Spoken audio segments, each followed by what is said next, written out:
கர்த்தருடைய பரிசுத்த நாமத்துக்கு மகிமை உண்டாவதாக. கர்த்தர் நல்லவர்.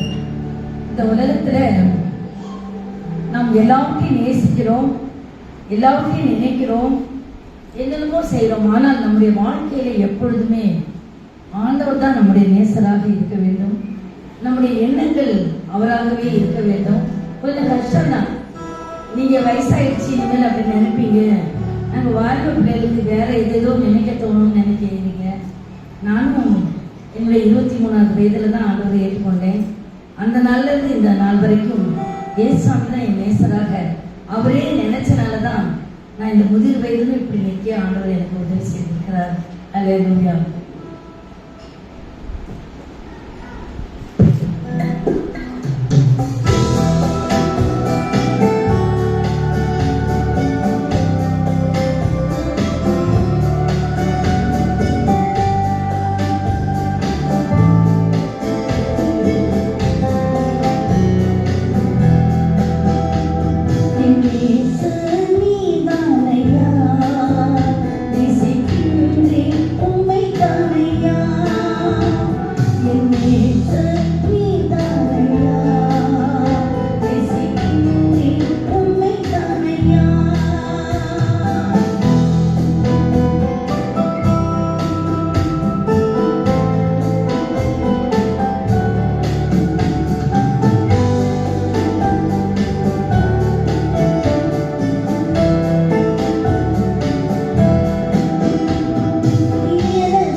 ரெண்டாவது வாரம் எனக்கு அநேகமா நான் தான் செய்து தருவேன்.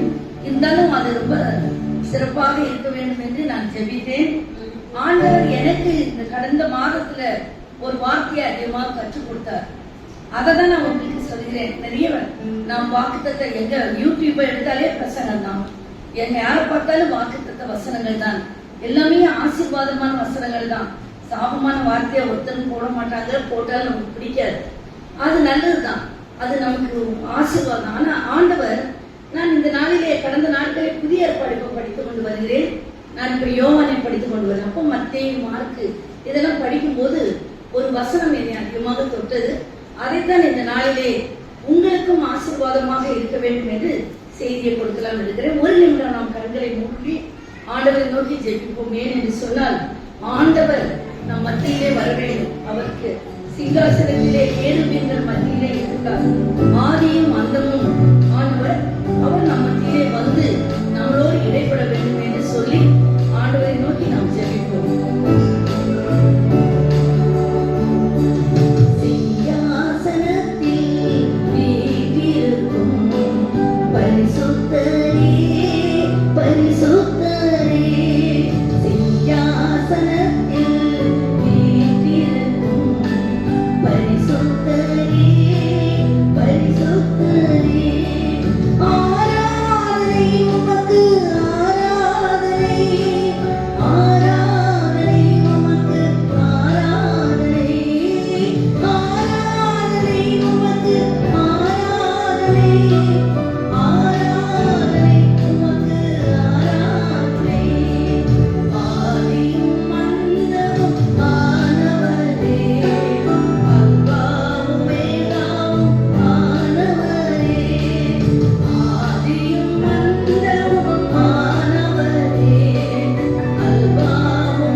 இப்பொழுது எங்கள் மத்தியிலே உலாவிக் கொண்டு இருக்கிறேன். எங்களுடைய ஆலயத்திலே இருக்கிறேன், என்னோடு இருக்கிறேன். என் மூலமாக நீ பேச இருக்கிறேன். உடைய வார்த்தைகளை கேட்டு அதன்படி நடக்க எங்களுக்கு உதவிதார். இயேசு நாமத்தில் வேண்டுகிறோம் தகப்பனே, ஆமென். கர்த்தருடைய நாமத்துக்கு மகிமை உண்டாக. நாம் வாசிக்க கேட்ட மத்தேயு 22ஆம் வசனத்தை அதிகாரத்தை நாம் எடுத்துக்கொள்வோம். மத்தேயு 22 38ஆம் வசனத்தை யாராவது வாசிக்கலாம்?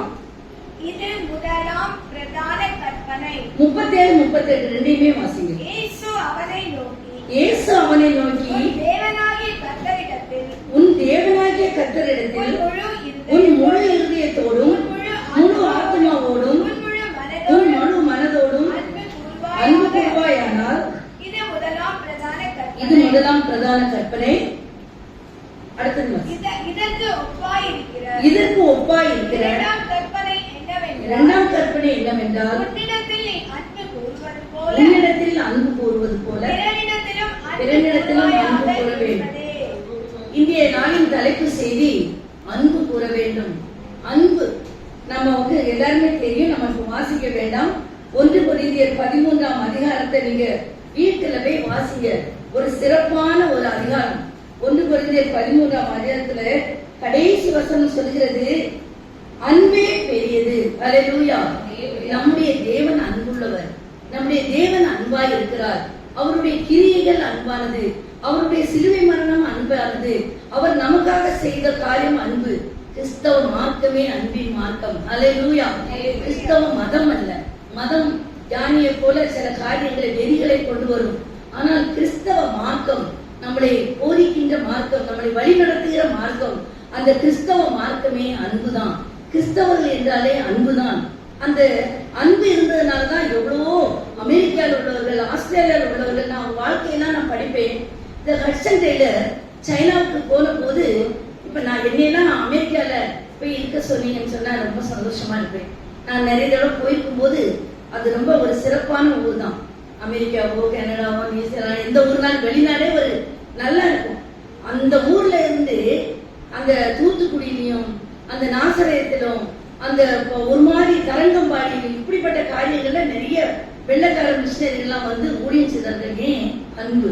இந்த ஹட்சன் டெய்லர் இதுவாது பரவாயில்ல, நம்முடைய மக்கள் கொஞ்சம் கூடாது அந்த தொப்பில ஊற்றி கொடுத்தாங்க.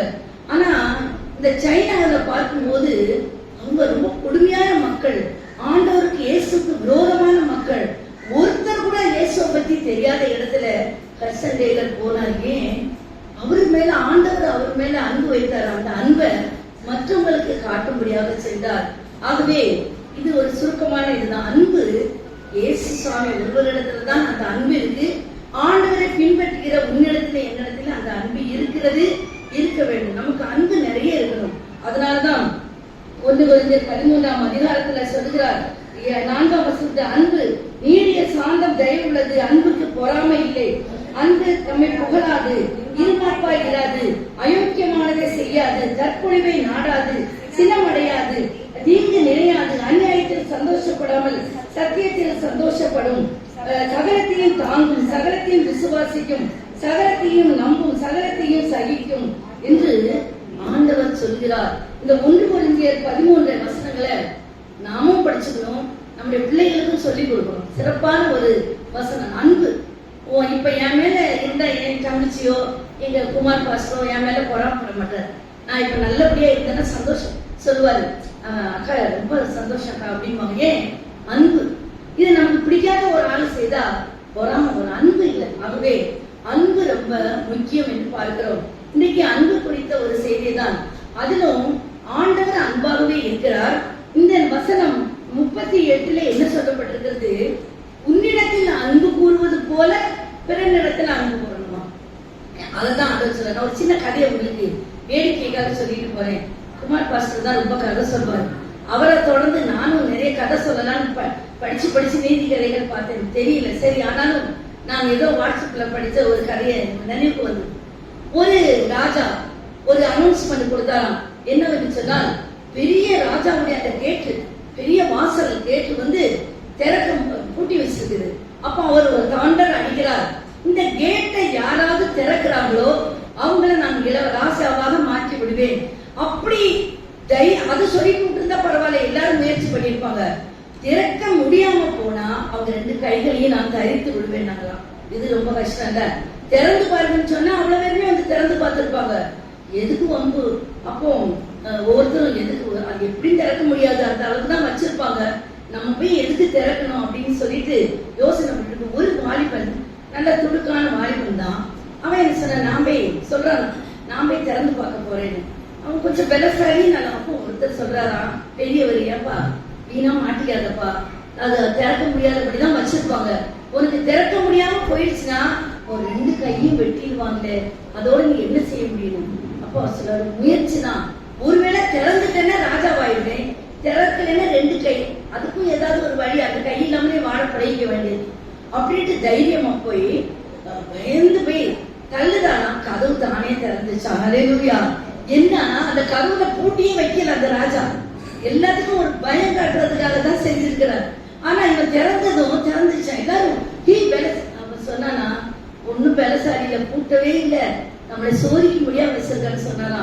நம்முடைய கிறிஸ்தவ மார்க்கமும் எல்லாம் ஈஸியா இருக்குது. ஹல்லேலூயா. எல்லாம் இந்த வேதத்துல இருக்குது.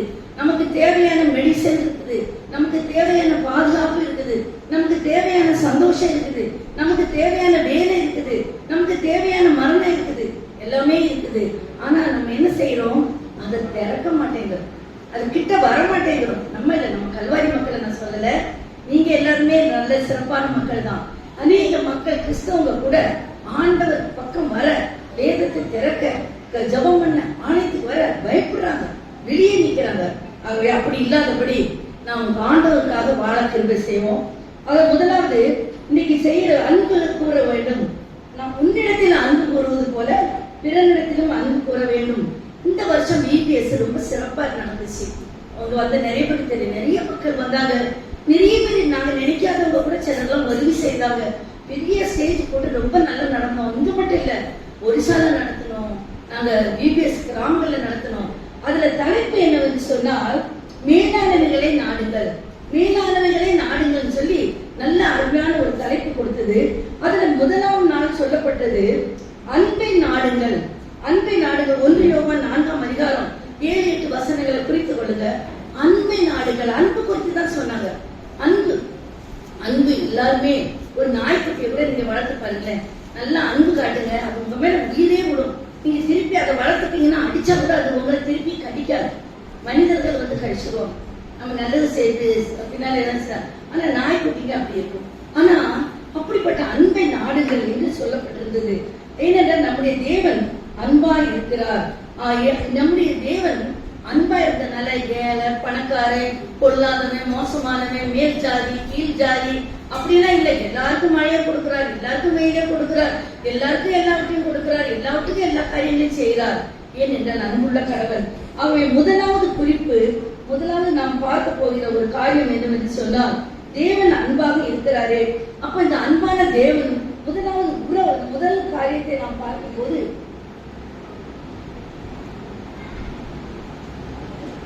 நாம் உறவினரிடத்தில் அன்பு கூற வேண்டும். முதல்ல நம்முடைய உறவுகள் இடத்துல அன்பு கூற வேண்டும். இன்னைக்கு உறவுகள்கிட்ட அன்பு இருக்கா? அது ரொம்ப முக்கியம். இன்னைக்கு வாழ்க்கையில பெருகி போனது எது என்று சொன்னால், ரியல் எஸ்டேட் பிசினஸ் மட்டும் இல்ல. அதெல்லாம் நினைச்சுக்காதீங்க. ரியல் எஸ்டேட் பிசினஸ் பெருகுச்சு, வீடு கட்டுறது பெருகுச்சுன்னு சொல்லாதீங்க. ரொம்ப பெருகினது முதியோர் இல்லங்கள். அதற்கு அப்புறம் ரொம்ப பெருகினது என்ன என்று சொன்னா விவாகரத்து, கோர்ட்ல விவாகரத்து. அதன் பிறகு என்ன பெருகுதுன்னு சொன்னால், பெத்த பிள்ளைய அம்மாவை கொலை பண்ணுகிறது, கொலைகள். ஏன்? அன்பு இல்லை. ஞாயிற்றுக்கிழமையில வந்து நான் பேப்பர் படிக்க மாட்டேன். பேப்பர் படிக்க பிடிக்கும், ஆனா ஞாயிற்றுக்கிழமையில அவ்வளோ படிக்க மாட்டேன். சரி சும்மா இன்னைக்கு ஒரு நிமிஷம் பார்க்கலாமேன்னு பார்த்தேன். ஆனா எடுத்ததுமே என்ன, ஒரு பையன் அம்மாவையும் அண்ணன் தம்பி சகோதரன் நினைச்சுதான் குத்தி கொண்டு போட்டான். அதுக்கு காரணம் என்ன? படின்னு சொன்னாங்க, படிக்காம கோட்டை விட்டேன்னு சொன்னாங்களாம். திட்டுனானா, கூட சேர்ந்து அண்ணனும் திட்டினானா. நீங்க 2 பேருக்கு நல்லது தானே திட்டினாங்கன்னு இல்லாம அவங்கள கத்தியால குத்தி போடுறான். ஆண்டவருடைய பிள்ளைகள் எப்படி பாருங்க. ஏன்? அம்மா மேல அன்பு இல்லை, அண்ணன் மேல அன்பு இல்லை. இந்த அன்பு இருந்தா நம்ம செய்வோமா? ஒரு சின்ன பிராணியை அடிக்க கூட நம்ம யோசிக்கிறோம்.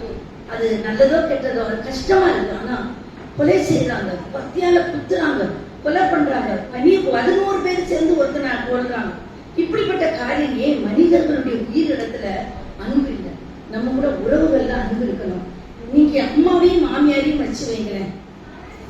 அம்மாவை போல மாமியார் உங்களுக்கு பிடிக்குமா? அது மாதிரி மருமகளையும் மகளையும் வச்சு பாருங்க, மருமகளையும் மகளையும் பிடிக்குமா? ஓரளவு 100% பிடிக்காது, இருந்தாலும் பிடிக்கணும். அவங்கள மாதிரி இல்ல. நம்ம அம்மா ஒரு வேலை செய்தா என்ன பண்ணுவோம்? நம்ம அம்மா இருமா நான் செய்யறேன், மாமியார் செஞ்சா செய்யட்டும் அந்த கிழவி அப்படின்னு நினைப்போம். அப்படித்தானே? அது மருமக செய்தா செய்யட்டும்னு நினைப்பாங்க. மக செய்தா கொண்டா நான் கொஞ்சம் செய்யறேன். நம்மள கிறிஸ்தவங்களை நான் சொல்லல, நம்மள நல்லவங்க, நான் பொதுவா உலகத்துல உள்ளவங்கள சொல்றேன். ஏன்னு சொன்னா, இப்படி அன்பு தன்னை நேசிக்கிறது போல பிறரை என்ன செய்யணும்? நேசிக்கணும். நம்ம எப்படி நேசிக்கிறோம்? நம்ம நல்லா இருக்கணும்னு நினைக்கிறோம், நல்லா சாப்பிடணும்னு நினைக்கிறோம், நம்ம ஒரு வீட்டுக்கு போனா நம்மளை உபசரிக்கணும்னு நினைக்கிறோம், நம்மளை திட்டக்கூடாதுன்னு நினைக்கிறோம், நம்மளை பத்தி புறம் கூறக்கூடாதுன்னு நம்ம நினைக்கிறோம். ஆனா அதெல்லாம் நம்ம செஞ்சுட்டு இருக்கோம். நம்ம வந்தா கவனிக்க மாட்டோம், நம்ம புறம் கூறுவோம், நம்ம அவங்கள பத்தி இல்லாததெல்லாம் சொல்லுவோம், நம்ம பின்னால பேசுவோம். அப்ப இதெல்லாம் நம்ம செய்யறோம். ஏன்? அன்பு இல்லை. இப்போ எங்க மேல, எங்க தம்பிக்கு என் மேல அன்பு இருக்கு, எனக்கு இருக்குது. என்னை பத்தி நீங்க எதாவது சொன்னாலும் அவன் ஒன்றும் சொல்ல மாட்டான், என்னை விட்டு கொடுக்கவே மாட்டான். அப்படித்தானே எங்க தங்கச்சிங்க? அப்படி. ஏன்? அன்பு. அப்போ அந்த அன்பு அதுக்குதான் ஆண்டவர் சொல்றாரு, உண்மையில் அன்பு கூறுவது போல பிறனிடத்துல அன்பு கூறு. உங்ககிட்ட எவ்வளவு அன்பு இருக்குது. அப்ப அன்பு இருந்தா உறவுகள்ல நம்ம வந்து காட்டணும். அப்போ சகோதரர்கள், அதுக்காக நம்ம பணத்தை அள்ளி கொடுத்துட்டு இருக்க முடியாது. சிலருக்கெல்லாம் எவ்வளவு உதவி செய்தாலும் அவங்க திருந்த மாட்டாங்க, வாழ மாட்டாங்க. அதெல்லாம் நான் சொல்லல. ஆனா அவங்களுக்கு அன்பு செலுத்தணும். நம்முடைய அன்பை நம்ம கூடிய வரைக்கும் என்ன செய்யணும்? காட்டணும். அவர்தான் ஆண்டவர் கண்ட சகோதரனிடத்துல அன்பு கூறாதவன் காணாத தேவனிடத்துல எப்படி அன்பு கூற முடியும் என்று 1 யோவான் 4ஆம் அதிகாரம் 20ஆம் வசனத்தை யாராவது வாசிக்கிறேன். தேவனிடத்தில் அன்பு கூறுகிறேன் என்று சொல்லியும் தன் சகோதரனை பகைத்தால் அவர் பொய்யர்.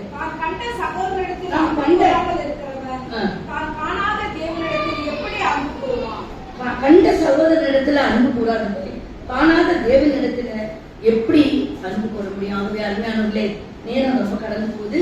முதல் நம்முடைய உறவுகள்ல நம்ம எப்படி அன்பு இருக்க வேண்டும், நம்ம அன்பு கூறுவது போல மற்றவங்களுக்கு அன்பு வேணும். அது இப்ப அது கணவர் குடும்பமா இருக்கட்டும், மற்றவங்க குடும்பமா இருக்கட்டும், நம்ம குடும்பமா இருக்கட்டும், நம்மள அன்பு இருக்கிறது போல உறவுகள்ல நம்ம ரொம்ப அன்பா இருக்கணும். அண்ணன், தம்பி, தங்கச்சி, அக்கா, சித்தி, மாமியார், மருமகா, அசலு, சோழர்கள், நண்பர்கள், தெருவில் உள்ளவங்க, இப்படி யாரை எடுத்தாலும் அதுல உறவுகள்ல நம்ம அன்பு கூறுவதா இருக்க வேண்டும். இரண்டாவது ஒரு காரியம், நாம் பகைவரிடத்தில் அன்பு.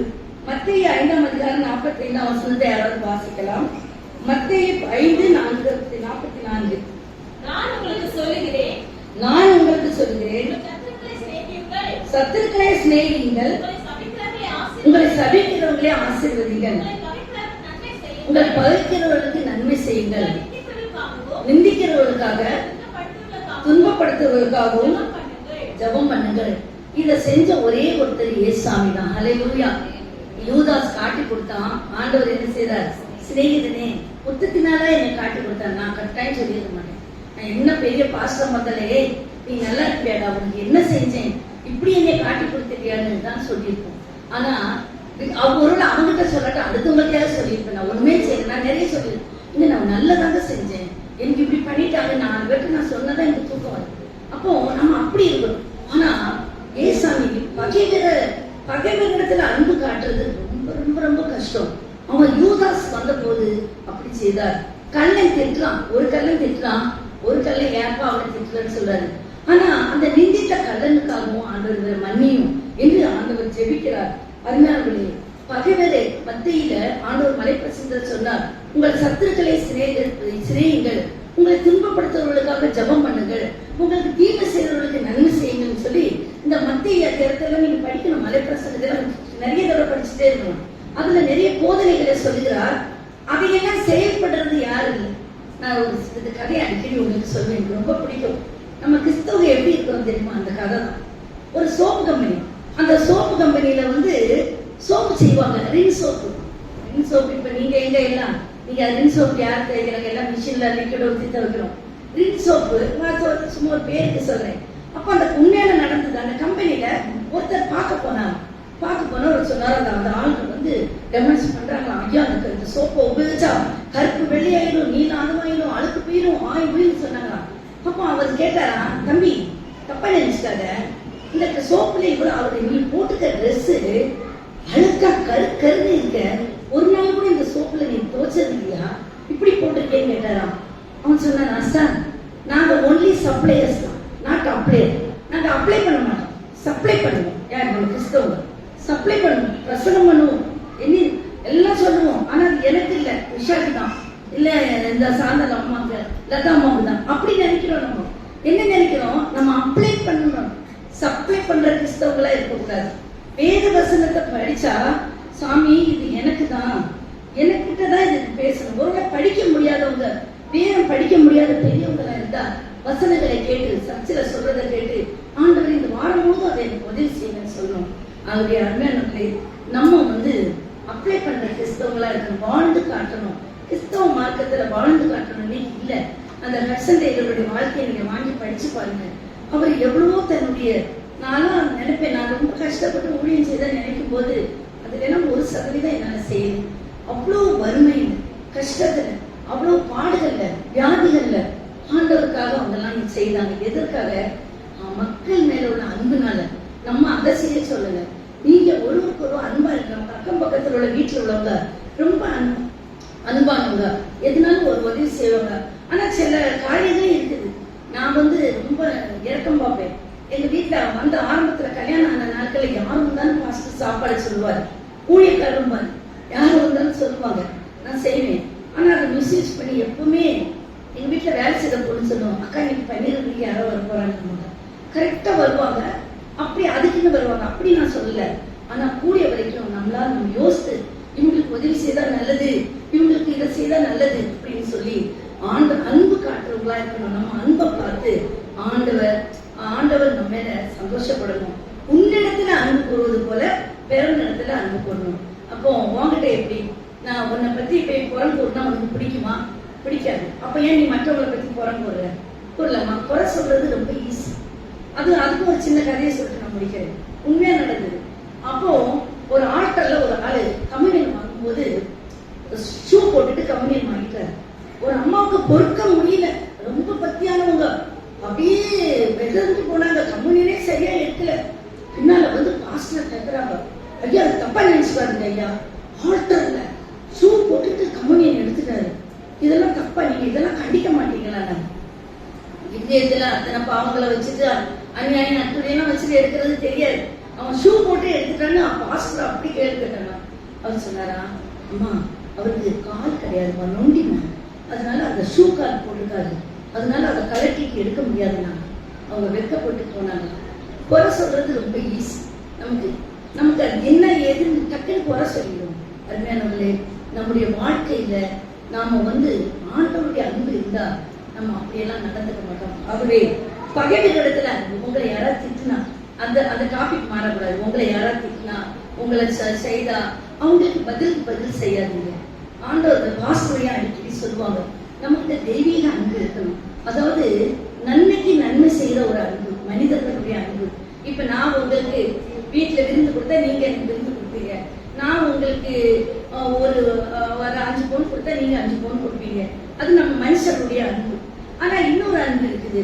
நம்ம வந்து தீமை செய்தா நம்ம அடிச்சானா அது நமக்கு தீமை செய்யும். அது மிருகத்தினுடைய அன்பு. அது நம்ம ஏதாவது தீமை செய்தா பாம்பை போய் மிதிச்சா அது என்ன கொத்தும், எதையாவது ஒண்ணு அடிச்சா அது நம்மளுக்கு பண்ணும். ஆகவே அது மிருகத்தினுடைய அன்பு. இன்னொன்னு என்ன செய்யும், நம்ம நன்மை செய்துட்டு இருக்கோம் மக்களுக்கு. என் வாழ்க்கையில அந்த நிறைய வந்துருக்கு, எவ்வளவு நன்மை செஞ்சிருக்கிறேன். ஆனா அவங்க எனக்கு தீமை செய்வாங்க, ரொம்ப கஷ்டமா இருக்கும். ஏன் நம்ம நன்மை தானே செஞ்சோம், நம்ம இப்படி பண்றாங்களேன்னு நினைச்சா அவங்களுடைய அன்பு எதுனா பிசாசின் அன்பு. பிசாசு தான் நன்மை செய்யறவங்களுக்கு தீமை செய்யும். ஆனா கடைசியா ஒரு அன்பு இருக்குது, அது தெய்வீக அன்பு. ஹல்லேலூயா. தீமை செய்தாலும் நன்மை செய்யும். ஹல்லேலூயா. அது யார்? தெய்வீக அன்பு. அந்த தெய்வீக அன்பை நீங்க நானும் பெற்றுக்கொள்ளும் போது பகைவர்களிடத்துல நம்ம அன்பு பாராட்ட முடியும். மூன்றாவதாக ஒரு காரியத்தை சொல்லி இருக்கிறேன், நலிந்தவர்களிடத்துல அன்பு காட்ட வேண்டும். அப்போ நம்முடைய இனத்தார் இடத்துல அன்பு காட்ட வேண்டும், நம்மை பயிக்கிறவர்களிடத்துல அன்பு காட்ட வேண்டும், நலிந்த மக்களிடத்திலே நாம் அன்பு காட்ட வேண்டும். அன்பர்களே, யூதா 2ஆம் அதிகாரம் யூதாம் 2ஆம் வசனத்தை யாராவது வாசிங்க. ஒரு அதிகாரம் தான் யூதா 2ஆம். யூதா எடுத்தவங்க 2ஆம் இரக்கமும் சமாதானமும் அன்பும் பெருக கடவுளே. உங்களுக்கு இரக்கமும் சமாதானமும் அன்பும் பெருகணும். அந்த அன்பு பெருகும் போது ஆண்டவர் நலிந்தவர்களுக்கு உதவி செய்ய வேண்டும் என்கிறார். தானியேல் 4ஆம் அதிகாரம் 27ஆம் வசனம் நேரங்க. அதுல தானியேல் நேபுகாத்நேச்சாரை குறித்து வைத்திருந்த தானியேல் 4ஆம் அதிகாரம் 27ஆம் வசனம். அதுல தானியேல் நேபுகாத்நேச்சார் இடத்திலே சொல்லுகிறார், ஐயா நீ இரக்கத்தை செய்தால், அது வாசிக்கிறேன், ராஜாவே நான் சொல்லும் ஆலோசனை நீ அங்கீகரித்துக் கொண்டு நீதியை உமது பாவங்களையும் சிறுமையானவர்களுக்கு இறங்கி உமது அக்கிரமங்களையும் அகற்றிவிடும், அப்பொழுது உம்முடைய வாழ்வு நீடித்திருக்கலாம் என்றார். இங்கே நலிந்தவர்களுக்கு உதவி செய்வது என்று சொன்னால் அநேக ஏழை மக்களுக்கு நன்மைக்கு எல்லாம் நம்ம செய்யணும். நம்ம வந்து அந்த ஏழைகளுக்கு செய்யணும்னு சொன்ன போது எங்க கிராமத்துல ஒருத்தர் அவருக்கு சர்ச்சுக்கு காசே தரமாட்டார். பாவம் நல்ல மனுஷன். அவர் வீடு கட்டிட்டே இருப்பாரு. அவர் எங்களுக்கு வந்து சொல்றாரு, பாஸ்டர்யா பைபிள்ல காணிக்க தசம் எல்லாம் கொடுக்க கூடாது, வந்து தரித்திரர்களுக்கு நம்ம கொடுத்துடலாம் அப்படின்னு சொல்லி. அப்ப அவன் பாஸ்டர் அவருக்கு சொன்னாரு, இது வந்து யூதாஸ் தான் சொன்னான். ஒரு அம்மா ஒரு மரியாள் ஒரு பாவியான ஸ்திரீ $300 டாலர் பெறுகிற ஒரு பழனிய ஆண்டவருடைய காலுக்கு பூச்சி வந்த போது இப்ப வேஸ்ட் பண்ணிட்டான் பணத்தை. $300 வித்து தரித்திரம் கொடுக்கலாம். யார் சொன்னது? பொருளாசைக்காரனாகிய யூதாஸ். அப்போ பாஸ்டர் சொன்னாரு, தரித்திரருக்கு கொடுக்கறது நல்லதுதான், ராயனுடையத ராயனும் தேவனுடையத தேவனும். இப்போ தரித்திரருக்கு இங்க ஒருத்தருமே நீங்க காசு வராம எல்லா ஏழைகளுக்கு ராகவலா மிஸ் மாதிரி உதவி மாதிரி இந்துக்கள் மாதிரி நான் ஏழைகளுக்கு தான் கொடுப்பேன்னு கொடுத்துட்டேன். இப்போ இந்த இடம் வெள்ளை அடிக்க 8 லட்சம் ஆகுது, இன்னும் இவ்வளவு ஆகுது. அப்ப நீங்க பிறந்த நாளுன்னு வருவீங்க, நீங்க சர்ச்சில் உட்கார்ந்து இருக்கிறீங்க. அப்ப இந்த வெள்ளை அடிக்கிற 3 லட்சம் யார் தருவா? தரித்திரர்களுக்கே கொடுத்துட்டா. அப்ப இந்த செலவுகள் யார் தருவா? நம்ம கிட்ட வந்து 70 பாஸ்டர்களுக்கு சம்பளம் தரும், யார் கொடுப்பா அப்படி கேட்டாரு. அப்ப இப்ப 3 சர்ச்சு ஒரிசால கட்ட ஆரம்பிச்ச தரங்க பணம் இல்லாம நிக்குது. அப்போ அது யார் கட்டுவா? இப்ப 139 சபையில யார் நடத்துவாங்க? எல்லாம் தரித்திரத்தை கட்ட அவங்க வாயடிச்சு போயிட்டாங்க. அதனால ரொம்ப பாசத்துல சிலர் சொல்றது இல்லை, தரித்திரம் கொடுக்கறது. சர்ச்சுக்கு கொடுக்காம ஏழைக்கு கொடுத்துடணும் அப்படிம்பாங்க. அது நீங்க கொடுங்க இந்துக்கள், அதை நான் சொல்ல, அதை ஆனா இதுல வந்து கொடுக்க சொல்லியிருக்கு. தேவனுடையதே தேவனுக்கும் ராயனுடையதே ராயனுக்கும் என்ன செய்ய வேண்டும்? கொடுக்கணும். தேவனுக்கு என்ன கொடுக்கணுமோ அதை நீ கொடுத்துரு. அப்புறம் மிச்சம் எக்ஸ்ட்ரா நீ வீண் செலவு பண்ற, வீண் ஆடம்பரம் பண்ற, வீணா எவ்வளவு ரூபாய் ஒரு மாசத்துக்கு செலவு பண்ற, அதுல கொஞ்சம் எடுத்து ஏழைகளுக்கு செய். அதைதான் ஆண்டவர் சொல்றாரு. நம்ம சுற்றி ஏழை யாரு உனக்கு தெரிஞ்சவங்க இல்லை, நம்ம இடத்துல கஷ்டம் பண்ணணும், படிப்புக்கு இல்ல கஷ்டப்படணும்னு ஒருத்தர் சொன்னா ஒரு நோட்டு புஸ்தகம் வாங்கி கொடுக்கலாம், ஒரு பேக் வாங்கி கொடுக்கலாம். ஆஸ்பத்திரி ஒரு அம்மா வந்தாங்க, ஆஸ்பத்திரிக்கு மருந்து வாங்க காசு இல்லைன்னு சொன்னாங்க. அது மாதிரி நிறைய பேர் வருவாங்க. நான் நிறைய ரூபாய் கொடுக்கல, ஒரு 300 ரூபாய் கொடுத்தேன், ஒருத்தருக்கு 1000 ரூபாய் கொடுத்தேன், ஒருத்தருக்கு 500 ரூபாய் கொடுத்தேன். அவங்க நம்ம சபையை சார்ந்தவங்க இல்லை, இந்துக்கள் தான் இருந்தாலும் இந்த தெருவில் அப்படி வந்தா அது மாதிரி என்னால முடிஞ்சதை செய்வேன். தரித்திரர்களுக்கு கொடுக்கணும், நலிந்தவர்களுக்கு கொடுக்கணும். எல்லாத்துக்கும் மேலாக அவங்களுக்காக ஜபம் பண்ணணும். அது பெரிய முடியும்.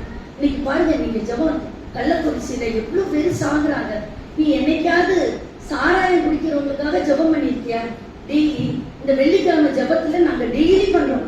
சாராய கடை மூடணும், சாராயம் குடிக்க கூடாது, இந்த தெருவுல உள்ள மக்கள் எல்லாம் திருந்தணும், எங்க குடும்பங்கள்ல உள்ளவங்க எல்லாம் திருந்தணும், எல்லாரும் மனம் மாறணும்னு ஜபம் பண்றோம். நம்ம ஜபம் பண்ணணும். நம்ம அரசாங்கத்தை குறை சொல்லி அவனை குறை சொல்லி என்ன? முழங்கால் படிக்கிட்டு நீ நானும் நலிந்தவர்களுக்காக உன்கிட்ட அன்பு கூறுறது போல உன் குடும்பத்துல செத்து இருந்தா என்ன பண்ணுவோம்? அது போல அந்த அன்பினால என்ன செய்ய வேண்டும்? நாம் செபிக்க வேண்டும். அன்பினார்களே, ஆகவே நம்ம நலிந்தவர்களுக்காக செபிக்க வேண்டும், கொடுக்க வேண்டும், எல்லா காரியங்களும் நம்ம செய்ய வேண்டும். ஆகவே 3 காரியங்களை பார்த்தோம். நம்ம இனத்தாருக்காக ஜெபிக்க வேண்டும், பகைவர்களுக்காக ஜெபிக்க வேண்டும், சமுதாயத்திலே நலிந்தவர்களுக்காக, நம்ம சுற்றி இருக்கிற மக்களுக்காக உதவி செய்ய வேண்டும், ஜெபிக்க வேண்டும், ஆறுதல் சொல்ல வேண்டும், நல்ல வார்த்தைகளை பேசணும். நம்ம கஷ்டப்படுறவங்க வந்தா திட்டி அனுப்பக்கூடாது. அப்படியாமா உங்களுக்காக நாங்க ஜெபம் பண்றோமா, உங்களுக்கு நடக்குமா, நல்ல வார்த்தைகளே பேசணும், விசுவாச வார்த்தைகளே பேசணும், இந்த ஆலயத்துக்கு வாங்குமா அப்படி என்று நம்ம இப்படி சொல்லணும். இதெல்லாம் 3 காரியங்களை பார்த்தோம். இது எப்படி சாத்தியமாகும்? பாஸ்டர் பாடுவார், எனக்கு பாட முடியாது அவருக்கு. உம்மன்பு என்னில் வந்தாலே போதும், என் வாழ்க்கை எல்லாம் மாறிடுமே. உம்மன்பு என்னில் வந்தாலே போதும், என் வாழ்க்கை எல்லாம் மாறிடுமே. உம்மன்பை காண விரைந்தோடி வந்தே, உம்மன்பை காண விரைந்தோடி வந்தே, நீ சிலுவை சுமந்து போனதெங்கே. அப்போ இந்த காரியங்கள்லாம் சாத்தியமாகணும்னா இயேசுவின் அன்பு உன்னிலையும் என்னிலையும் வர வேண்டும். தேவனிடத்துல அதிகமா அன்பு கூறணும். தேவனிடத்துல அதிகமா அன்பு கூறும்போது நம்மிடத்துல அன்பு கூறுவது போல பிறனிடத்திலும் அன்பு கூறுவார். அது மாத்திரமல்ல, இதுல முக்கியமானது இந்த வசனம் எதுல வருதுன்னா 10 கற்பனைகள்ல 2வது வசனம். நீ உன்னிடத்தில் அன்பு கூறுவது போல பிறனிடத்திலும் அன்பு கூறுவாய். இந்த 2 கற்பனையை பிரதானமா சொல்ல, நீ உன் தேவனாகிய கர்த்தரிடத்தில் முழு இதயத்தோடும் முழு ஆத்மாவோடும் முழு மனதோடும் அன்பு கூர்ந்துட்டோன்னு சொன்னா, அப்போ எல்லாமே இந்த அன்பு எல்லாருக்கும். அது இப்படிப்பட்ட காரியம் 2 வசனங்களும் நம்முடைய வாழ்க்கையில நிறைவேறிவிட்டால் பொய் சாட்சி சொல்ல மாட்டோம், திருட மாட்டோம், களவு செய்ய மாட்டோம், பிறருக்கு தீங்கு செய்ய மாட்டோம், ஓய்வு நாளை ஆசரிக்காமல் விட மாட்டோம். இந்த 10 கற்பனைகளை சொன்ன எல்லாத்தையும் நம்ம செய்வோம். இது எப்ப சாத்தியம்? தேவன் நம்மள வர வேண்டும், தேவனுடைய அன்பு நம்மளே இருக்க வேண்டும். ஆகவே அவர்களே, தேவனிடத்தில் அதிகமாக அன்பு கூறுவோம், தேவனுடைய வார்த்தைக்கு கீழ்ப்படிவோம், தேவனுடைய ஆசீர்வாதத்தை பெற்றுக் கொள்வோம். கர்த்தர் தாமே இந்த செய்தியை நமக்கு ஆசீர்வதிப்பாராக. கண்களை மூடி ஜெபிப்போம். அன்பு கூறுவே இன்னும் அதிகமாய், ஆராதிப்பே இன்னும் ஆர்வமாய், அன்பு கூறுவே இன்னும் அதிகமாய், ஆராதிப்பே இன்னும் ஆர்வமாய், உம்மை முழு உள்ளத்தோடு ஆராதிப்பே, முழு பெலத்தோடு அன்பு கூறுவே, ஆராதிப்பே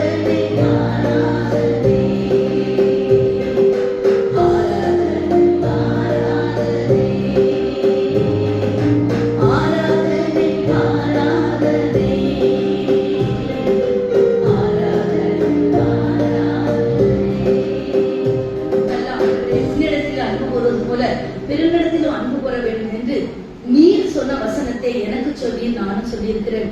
ஆண்டவரே, இந்த உறவுகளிடத்திலே அன்பு கூறுகிறவர்களாக, பகைவர்களிடத்திலே அன்பு கூறுவர்களாக, சுற்றி இருக்கிற நடிந்தவர்களிடத்திலே அன்பு கூறுகிற மக்களாக, அன்பு கூறு ஆதியிலே கொண்ட அன்பை விட்டாய் என்று ஒரு குறை என்னிலே உண்டு என்று வெளிப்படுத்தலை சொன்ன காரியம் என்னிலே இல்லாதபடி அன்பு கூறுகிற மக்களாக, அன்பை வெளிப்படுத்துகிற மக்களாக, அதிகமாக ஜெபிக்கிற மக்களாக இருக்க எங்களுக்கு உதவி செய்யும். இயேசுவின் நாமத்தில் வேண்டுகிறோம் தகப்பனே. ஆமென்.